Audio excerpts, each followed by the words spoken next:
Assalamualaikum warahmatullahi wabarakatuh.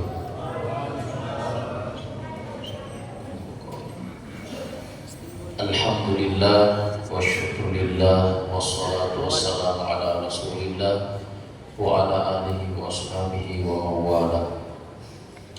Hadirin wal hadirat jamaah syukur rahimakumullah. Syukur alhamdulillah pada kesempatan ini Allah Subhanahu wa taala masih mengizinkan kita untuk sama-sama hadir di tempat ini guna melaksanakan salah satu kewajiban kita sebagai hamba yang beriman. Maka dari itu selayaknya dan sepantasnya pada kesempatan ini kita sama-sama bersyukur kepadanya dengan melafazkan kalimat hamdalah alhamdulillahirabbil alamin. Selanjutnya tak lupa kita bersalawat dan bersalam kepada junjungan kita Nabi Muhammad serta keluarga, sahabat dan seluruh umatnya. Allahumma shalli wa sallim wa barik ala sayyidina Muhammad wa ala alihi wa ashabihi wa ummatihi ajma'in. Amma ba'd, sebelum kami melanjutkan pembahasan kita pada dua suku yang lalu, terlebih dahulu kami mengajak kita semua untuk sama-sama kita membaca surah Al-Fatihah. Kita niatkan untuk Bapak Ibu semua yang telah menyumbangkan sebagian daripada hartanya. Semoga dengan berkah surah Al-Fatihah, apa yang telah Bapak Ibu sumbangkan, baik itu berupa makanan di saat buka puasa maupun yang dimasukkan ke kotak amal, baik itu berupa uang ataupun amplop, semoga dengan berkah surah Al-Fatihah Allah Subhanahu wa taala menerimanya, melipat gandakannya dan menjadikan sebagai asbab berkahnya segala harta yang masih tersisa. Ila hadratin Nabi Mustafa Muhammadin sallallahu alaihi wasallam wa ala kulli niyatin salihah. Al-Fatihah. Iya kan. Walaqadin amin. Hadirin wal hadirat jamaah syukur rahimakumullah. Yang kedua, saya mengajak kita semua sama-sama mendoakan adik kita Mas'ud ya namanya. Ajib Mas'ud namanya ya. Beliau sebentar akan berangkat bersama dengan Guru Tak Kiai Haji Muhammad Yusuf pulang ke Makassar ya. Kita sama-sama doakan beliau berdua semoga diberikan keselamatan dalam perjalanan, aman perjalanannya, dan tentunya dan tak kalah pentingnya semoga berkah perjalanannya. Tidak apa-apa, mungkin saya mewakili panitia masjid dan jamaah mengucapkan terima kasih kepada adik Mas'ud ya, yang telah membimbing kita beberapa hari melaksanakan ibadah tarawih di masjid ini.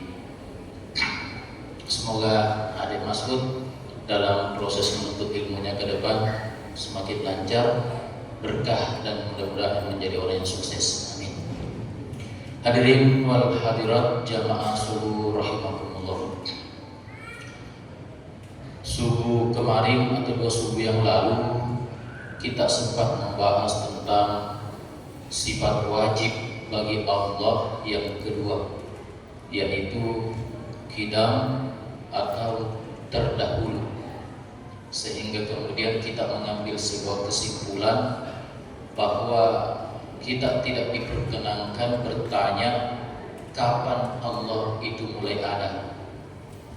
Tidak boleh kita bertanya sejak kapan Allah itu ada, karena Allah Subhanahu wa taala tidak terikat dengan waktu, sehingga dengan demikian kita hanya bisa mengatakan bahwa Allah Subhanahu wa taala terdahulu, tidak memiliki permulaan. Selanjutnya kita pindah ke sifat wajib yang ketiga.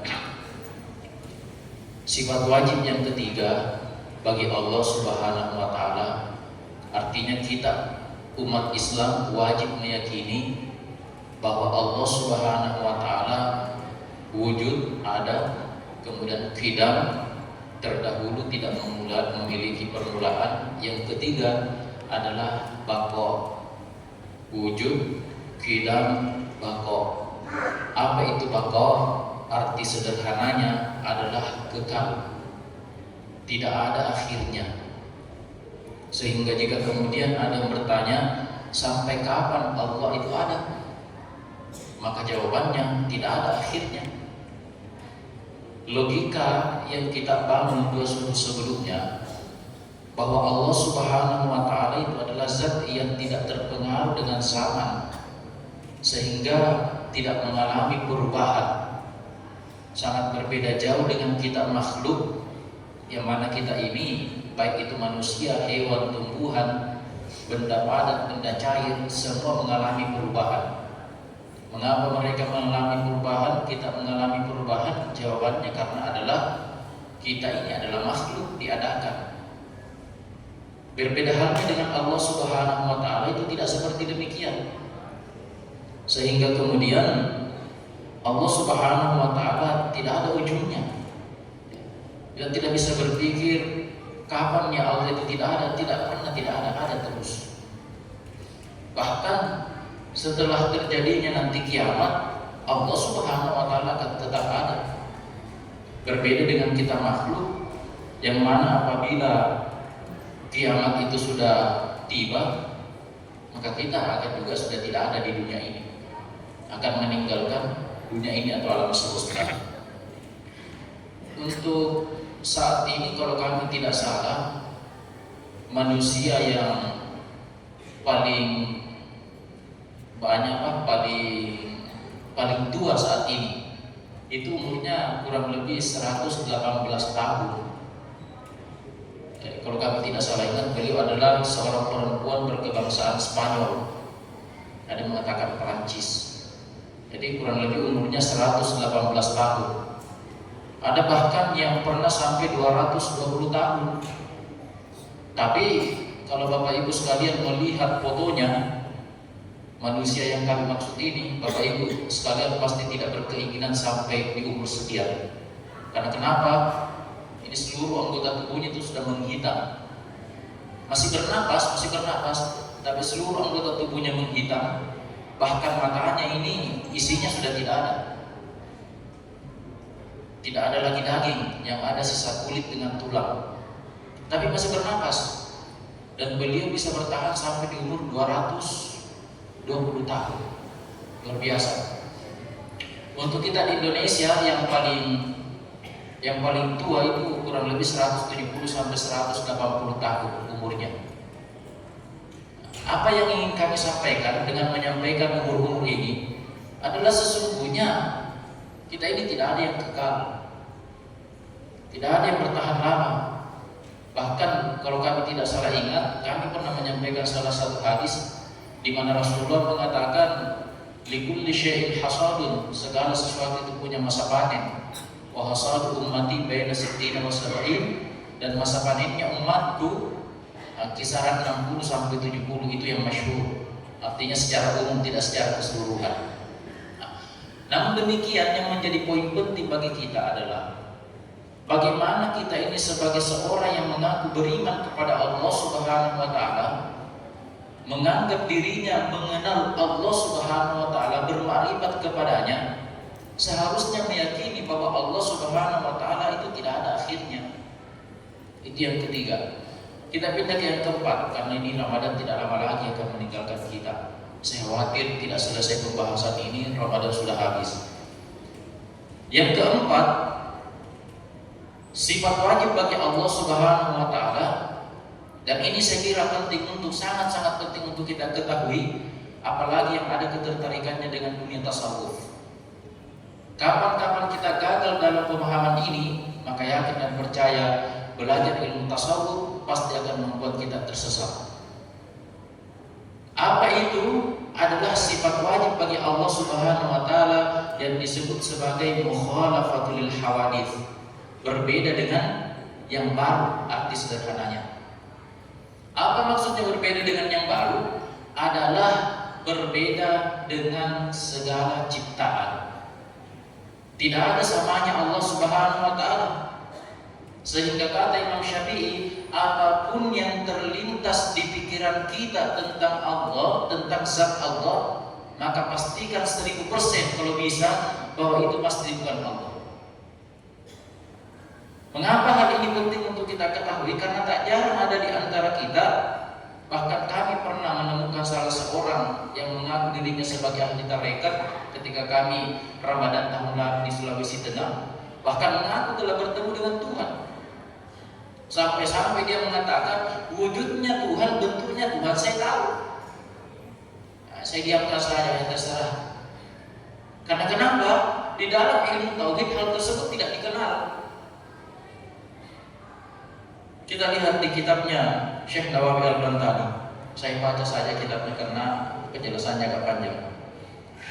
Al-mukhalafatu lil hawadithi, adapun yang dimaksud dengan berbeda dengan ciptaannya, huwa adamu mumatsalatu syai'in min al-hawadithi lahu subhanahu wa ta'ala, yaitu Allah Subhanahu wa ta'ala tidak sama dengan makhluk, tidak sama dengan ciptaan.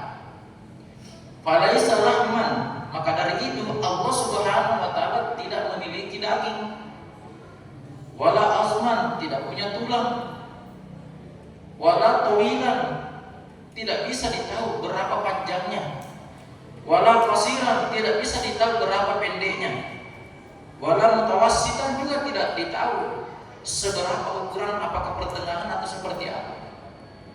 Jadi Allah Subhanahu wa taala berlepas diri dari semua ini. Allah tidak panjang, Allah juga tidak pendek, Allah juga tidak pertengahan. Allah tidak punya daging, Allah tidak punya tulang, Allah tidak punya kulit. Fa huwa ta'ala zatun laisa fiha syai'un min sifatil hawadits. Maka dari itu Allah Subhanahu wa taala adalah zat yang mana Allah Subhanahu wa taala tidak memiliki sifat-sifat ciri-ciri tertentu sebagaimana hawadits yang diciptakan atau makhluk. Wa kullu ma khatara bi balika min sifatil hawadits la tasaddaq inna fillahi syai'un min dzalika.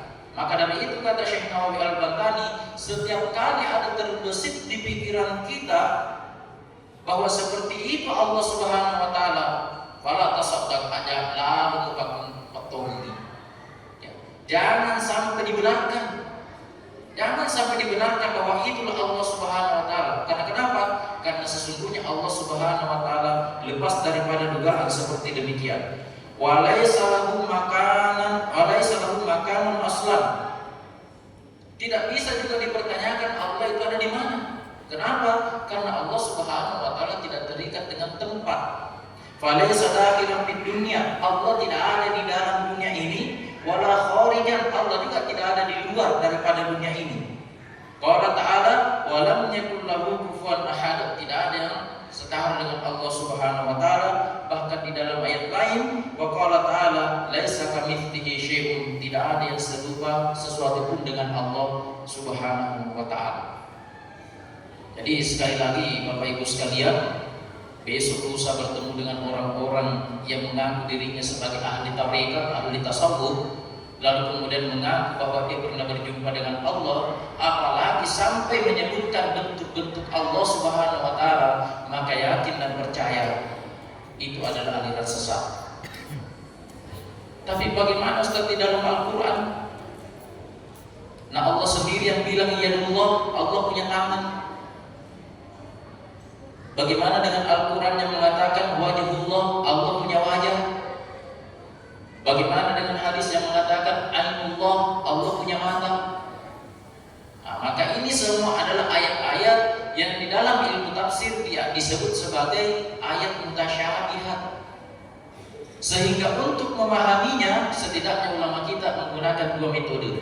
Metode yang pertama, sekiranya kita mengatakan bahwa Allah Subhanahu wa taala memiliki tangan, pemahaman yang pertama yang harus kita fungsikan adalah menggunakan metode tafwid. Apa itu tafwid? Adalah meyakini bahwa Allah Subhanahu wa taala punya tangan, tapi dengan catatan tangannya Allah tidak sama dengan tangannya makhluk. Kita kan ada jari-jarinya, ada dagingnya, ada tulangnya, ada kulitnya, bahkan ada bulunya sebagian. Ini metode tafsir namanya. Lalu apa hakikat daripada kata yadun, tangan di dalam Al-Quran ini? Makna sesungguhnya, makna hakikatnya kembalikan kepada Allah Subhanahu wa Ta'ala. Tidak usah dibahas lebih lanjut. Tidak usah dibahas lebih lanjut. Karena kenapa? Kapan-kapan kita membahasnya lebih lanjut, maka kita akan menjadi bagian daripada kelompok Mujassimah. Apa itu kelompok Mujassimah? Adalah salah satu kelompok sesat dalam Islam yang menyerupakan Allah Subhanahu wa Ta'ala sama dengan makhluk. Metode yang kedua adalah memahami seperti ayat-ayat seperti ini, ya Allah, tangan Allah itu diberikan makna dengan cara melakukan takwil, namanya kalau dalam dunia tafsir. Apa itu takwil? Adalah membalikkan makna dari makna aslinya. Yadun. Apa itu yadun? Tangan. Dari bahasa Arab ini yadun adalah tangan. Tapi kemudian tidak boleh dipahami bahwa Allah punya tangan. Lalu kemudian apa maknanya ketika disandingkan dengan Allah yadullah? Sebagian ulama kita memberi makna adalah Allah Subhanahu wa Ta'ala menguasai. Sehingga ketika dikatakan yadullah, maka itu maksudnya adalah kekuasaan Allah Subhanahu wa Ta'ala. Karena sifatnya ini tangan adalah menguasai sesuatu. Ketika seseorang mengambil sesuatu lalu kemudian dia ambil itu, dia kuasai, maka itu bermakna bahwa orang tersebut penguasa atas sesuatu yang dipegang atau yang diambil itu.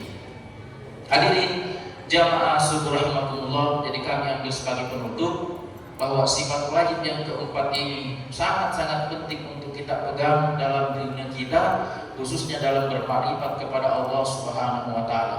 Karena apabila kita keliru di dalam memahami sifat wajib yang keempat ini, maka bisa jadi kita menganggap Allah Subhanahu wa Ta'ala serupa dengan makhluk, yang sesungguhnya hal tersebut sangat-sangat melenceng daripada ajaran agama kita mengenai bagaimana kita mengesahkan Allah Subhanahu wa Ta'ala. Pertanyaannya, lalu bagaimana caranya kita mengingat Allah dalam sholat? Nah, kita tidak pernah berjumpa dengannya, tidak pernah melihatnya, tidak pernah mendengarnya. Insya Allah subuh besok kita akan lanjut. Terima kasih atas segala perhatian, mohon maaf atas segala kekurangan. Mari kita sama-sama mengakhirinya dengan doa. Astaghfirullahaladzim, astaghfirullahaladzim, astaghfirullahaladzim. Asyhadu an la ilaha illallah. Amin. Bismillahirrahmanirrahim. Alhamdulillahirabbil alamin, wassallallahu ala sayyidina Muhammadin wa ala alihi washabbihi wasallam. Allahumma lakal hamdu wa ilaikal mushtaka wa antal musta'an wa la hawla wa la quwwata illa billahil aliyyil azim. Allahumma ighfir lana dhunubana wa dhunuba abaina wa ummahatina wa ajdadina wal muslimina wal muslimat wal mu'minina wal mu'minat al ahya'i minhum wal amwat. Allahumma ighfir lana wa liwalidina warhamhum kama rabbawna shighara. Allahumma ighfir lil muslimina wal muslimat wal mu'minina wal mu'minat al ahya'i minhum wal amwat. Allahumma arzuqna fahman nabiyyin wa hibdal mursalin wa ta'atan wa ilhaman minal malaikatil muqarrabin. Allahumma jal hadza jam'ana jam'an marhuma wa tafarruqana min ba'dihi tafarruqan ma'suma. Rabbana atina fid dunya hasanah wa fil akhirati hasanah wa qina adzabannar wa qina adzabannar. Sallallahu ala Muhammadin wa ala alihi wasallam. Walhamdulillahirabbil alamin. Taqabbal du'ana ya Allah bisirril Fatihah.